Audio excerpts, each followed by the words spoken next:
দীঘায় যে লজটায় উঠেছিলাম তাদের একটা ছোট্ট বাগান ছিল। সেই বাগানটায় দেখো আমরা একটু ঘুরে ঘুরে দেখলাম। এত সুন্দর করে সাজানো, আর সমস্ত কিছু ফল ধরে রয়েছে প্রত্যেকটা গাছে।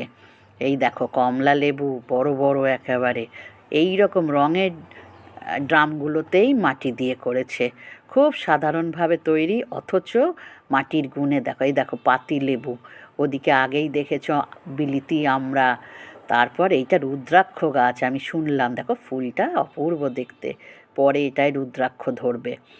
আর তো অন্য অনেক রকম জবা গাছ রয়েছে, লেবু গাছ। খুব সুন্দর লাগলো। এই যে জবা গাছে এখন একটু শীত পড়েছে বলে ফুলটা কম, তাও কুঁড়ি রয়েছে। পেয়ারা গাছেও ফুল ধরেছে। খুব ভালো লাগছে দেখো। আর কি অবহেলাতেই করা, কিন্তু যে খুব বেশি যত্ন আত্তি তা নয়। অনেকগুলো কমলা লেবু গাছ হয়ে রয়েছে। আর কামরাঙা দেখো, কি সুন্দর টসটসে পাকা কামরাঙা, দেখেই ছিঁড়তে ইচ্ছে হয়, কিন্তু আমরা একটুও কিন্তু কোনোটা ছিঁড়িনি। কেননা গাছের ফল ফুল গাছেই সৌন্দর্য বাড়ে। একটু ধরেছি, ধরে একটুখানি ছবি তুললাম আমরা। আমার সঙ্গে যে মেয়েটি গেছিলো বর্ণালী, সেও খুব সুন্দর মানে খুশি হয়ে এদিক ওদিক ঘুরপাক খাচ্ছে। আমরা পুরোটা একটুখানি ঘুরলাম।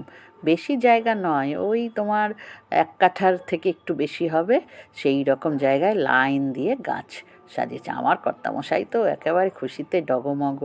জামরুল গাছ রয়েছে, তাতে যদি এখনও ফুল ধরেনি। এই দেখো সবেদা, সেই ছোট্ট ছোট্ট কুলের মতো সবেদা ফুলে রয়েছে কত।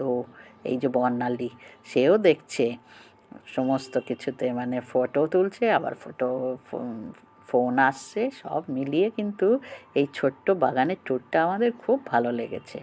কমলা লেবু এক একটা গাছে 3টে 4টে 5টা করে করে ধরে ধরে রয়েছে। নিশ্চয়ই এটা একটা দারুণ মনের আনন্দের খোরাক, তাই কি না? যারা গাছ ভালোবাসো, যারা গাছ বানাতে চাও, তাদের কাছে এটা একটা বিরাট প্রাপ্তি। এই দেখো লাস্ট ফিনিশিং আমলকি গাছ, অপূর্ব। এতে ফল এখনো ধরেনি। ভালো লাগলো তোমাদের এই বাগান?